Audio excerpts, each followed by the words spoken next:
students, I Neha Verma welcome you all in the science class. Today we shall cover the rest topics related to photosynthesis. Hope you will understand. So let's start. So here I start with the topic photosynthesis and variegated leaves. So students, variegated leaves क्या होती है?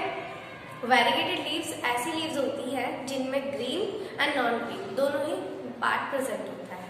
ज्यादातर leaves green colour की होती है, लेकिन variegated leaves में pigment का वेरिएशन होता है, तो उसमें green and non green part भी प्रेजेंट होता है, जैसे कॉलियस, क्रोटॉन, बेगोनिया। ऐसे लीव्स में green and non green part दोनों ही प्रेजेंट होता है। जैसे हम ज्यादातर घरों में प्लांट्स लगाते हैं, कॉलियस का प्लांट हम लगाते हैं, तो उसमें साइड से जो लीव्स होती है साइड से ग्रीन कलर की होती है एंड बीच से उनका कलर पिंक होता है। तो इस तरह से ऐसी लीव्स में जो क्लोरोफाइल है, चूंकि ग्रीन पार्ट में क्लोरोफाइल प्रेजेंट होता है, तो यहाँ पर फोटोसिंथेसिस केवल ग्रीन पार्ट में होता है, नॉन ग्रीन पार्ट में फोटोसिंथेसिस प्रोसेस नहीं होता है। So this was about the photosynthesis in variegated leaves. Now come to the next topic, that is conditions necessary for photosynthesis. Photosynthesis के लिए कौन कौन सी कंडीशंस नेसेसरी होती है?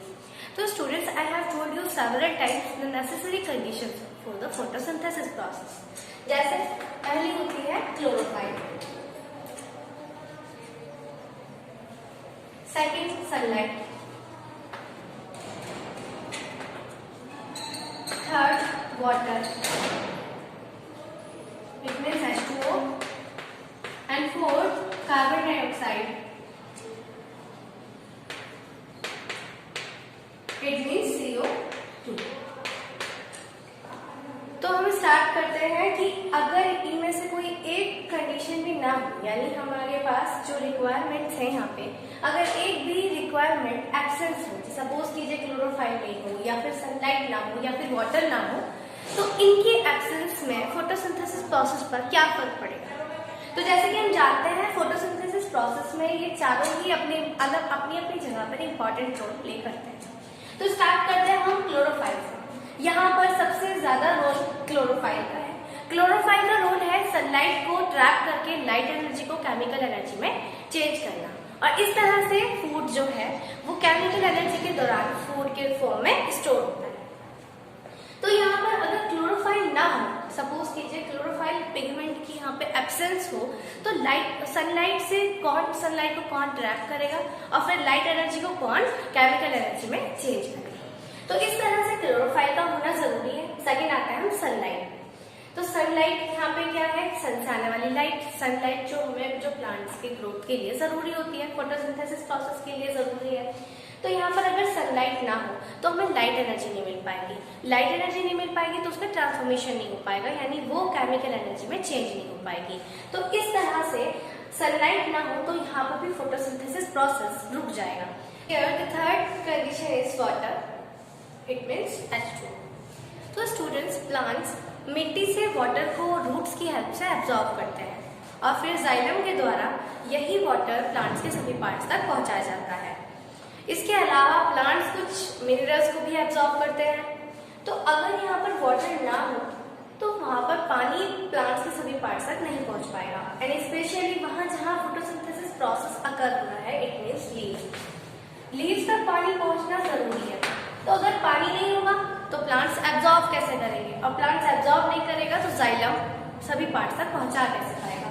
तो यहाँ पर पानी का होना भी बहुत जरूरी है। फोटोसिंथेसिस प्रोसेस में वाटर की भी इंपॉर्टेंट रोल है। नेक्स्ट आता है कार्बन डाइऑक्साइड। कार्बन डाइऑक्साइड आपको पता है कि जो रिक्वायरमेंट्स हैं क्लोरोफाइल, सनलाइट, वाटर, ये तीनों हमने स्टडी की।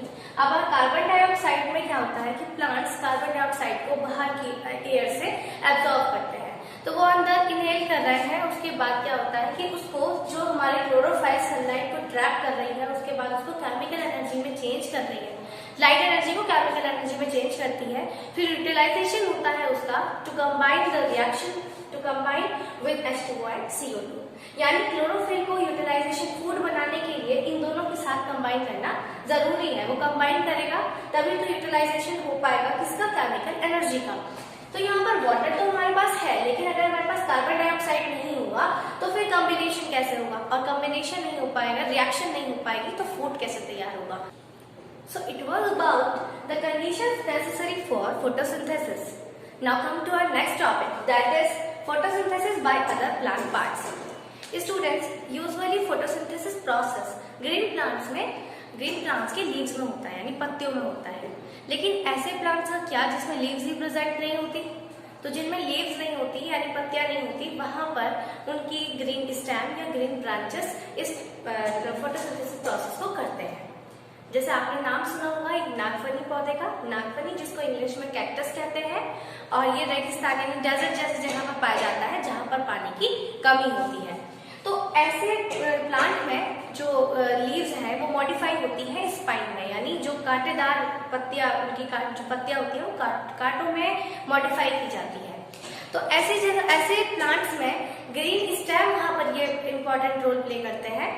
तो फोटोसिंथेसिस वहां पर यानी उनके स्टेम में होता है। तो इस तरीके से ऐसे प्लांट्स जिनमें लीव्स नहीं होती वहां पर ग्रीन स्टेम या फिर ग्रीन ब्रांचेस की फोटोसिंथेसिस प्रोसेस को करते हैं। ठीक है, now come to our next topic and it's the last topic of today's class is importance of photosynthesis. Photosynthesis process की importance क्या है, क्या क्या उसके महत्व है? So photosynthesis process की importance में इसकी first importance है importance of photosynthesis.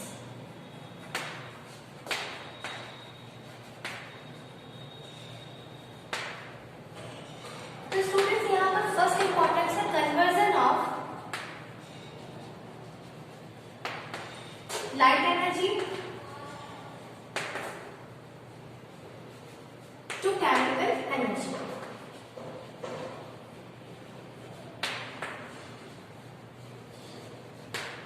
सन से आने वाली सनलाइट को ट्रैप कर क्लोरोफाइल लाइट एनर्जी को केमिकल एनर्जी में ट्रांसफॉर्म करता है। तो इस तरीके से प्लांट के लिए फूड तैयार होता है। ठीक है, जब प्लांट्स के लिए फूड तैयार होगा, उनकी ग्रोथ होगी, तो वो हमारे लिए फूड तैयार करेंगे। तो इस तरीके से लाइफ पर उनकी बेसें बनी रहती है। ठीक है, the second importance is photosynthesis process के लिए प्लांट्स को कार्बन डाइऑक्साइड की जरूरत होती है। तो कार्बन डाइऑक्साइड से जब रिएक्शन होती है तो फोटोसिंथेसिस प्रोसेस में, क्योंकि मैंने आपको बताया था फोटोसिंथेसिस प्रोसेस की जो रिएक्शन है वो है water plus carbon dioxide, sunlight की जरूरत होती है हमें यहाँ पे, और क्या चाहिए, क्लोरोफाइल प्रोसेस को करता है, और हमें क्या मिलता है एज अ प्रोडक्ट, हमें क्या क्या चीजें मिल रही है, प्लांट के लिए फूड तैयार हो रहा है, यानी C6H12O6 plus oxygen plus water. ठीक है, तो यहाँ पर जो सेकेंड इंपॉर्टेंस है वो यही है कि प्लांट्स जब फोटोसिंथेसिस प्रोसेस करने के लिए उनको बाहर के एटमॉस्फेयर से यानी एयर से कार्बन डाइऑक्साइड की जरूरत होती है, तो वो कार्बन डाइऑक्साइड को एब्जॉर्ब करते हैं और एज अ प्रोडक्ट हमें ऑक्सीजन गैस मिलती है, जो हमारे सांस लेने के लिए बहुत इंपॉर्टेंट है। तो इसीलिए हमें ऑक्सीजन गैस भी कहाँ से मिलती है, किस प्रोसेस के थ्रू मिलती है, वो फोटोसिंथेसिस प्रोसेस के थ्रू मिलती है, जहां पर प्लांट्स कार्बन डाइऑक्साइड को एब्जॉर्ब करते हैं और एज अ प्रोडक्ट हमें ऑक्सीजन रिलीज करते हैं। ठीक है, so it was about the importance of photosynthesis. Here all the concepts related to photosynthesis have been completed, and in the next class we shall continue from here. Till then, bye bye, take care.